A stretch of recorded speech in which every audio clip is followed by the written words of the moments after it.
আজকে আমি তৈরি করব পালং শাক দিয়ে পরোটা, আর সাথে থাকবে মুরগির মাংস রান্না। তো আমি পালং শাকের পরোটাটা রেসিপিটাই আপনাদের সাথে শেয়ার করতেছি। প্রথমে কিছু পালং শাক নিয়ে ধুয়ে পরিষ্কার করে একটা ব্লেন্ডারে দিয়ে ব্লেন্ড করে নিব।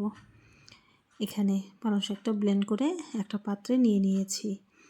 পাত্রে এটা নেওয়ার পর পালং শাকে কোনো পানি অ্যাড করা যাবে না, এমনি পালং শাক থেকে পানি চলে আসছে। তারপরে এখানে আমি পরিমাণ মতো আটা নিয়ে নিব।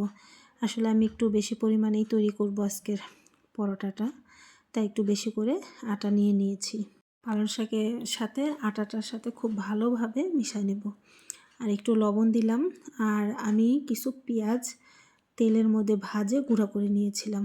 এই পেঁয়াজটা আমি এই পালং শাকের এইটার মধ্যে দিয়ে দিব, একটু আলাদা রকম ফ্লেভার আসার জন্য। একটু অন্যরকম ফ্লেভার আসবে, ঘ্রাণ আসবে, খেতেও খুব মজা করবে। 2 চামচ চিনি দিব, 2 চামচ চিনি দিব। মানে এই উপকরণগুলো দেওয়ার ক্ষেত্রে পালং শাকের স্বাদ টেস্ট অনেক গুণে বেড়ে যাবে। কিছু কালো জিরা দিব, দিয়ে খুব ভালোভাবে হাত দিয়ে এই পালং শাকটাকে মাখিয়ে নেব। মাখে আধা ঘন্টার মতন এটা রেস্টে দিব। তারপরে আধা ঘন্টা পর এই দেখুন আমার পালং শাকের রুটিটা কত সুন্দর হয়েছে। আর সবগুলো আমি আস্তে আস্তে একটা একটা করে রুটির মতন করে বানায় নিব। আসলে পরোটার শেপ দিব না, গোল করে এভাবেই বানায় নিব। এই দেখুন রুটির মতন করে বানানো হচ্ছে। আর এটা বেলতে খুব একটা কষ্ট না, খুব সহজেই ছিল।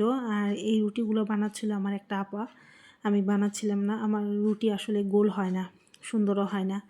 তো এই যে উনি রুটিগুলো বানাই দিল, আর এদিকে আমি পালং শাকটা সেঁকতে চলে আসলাম।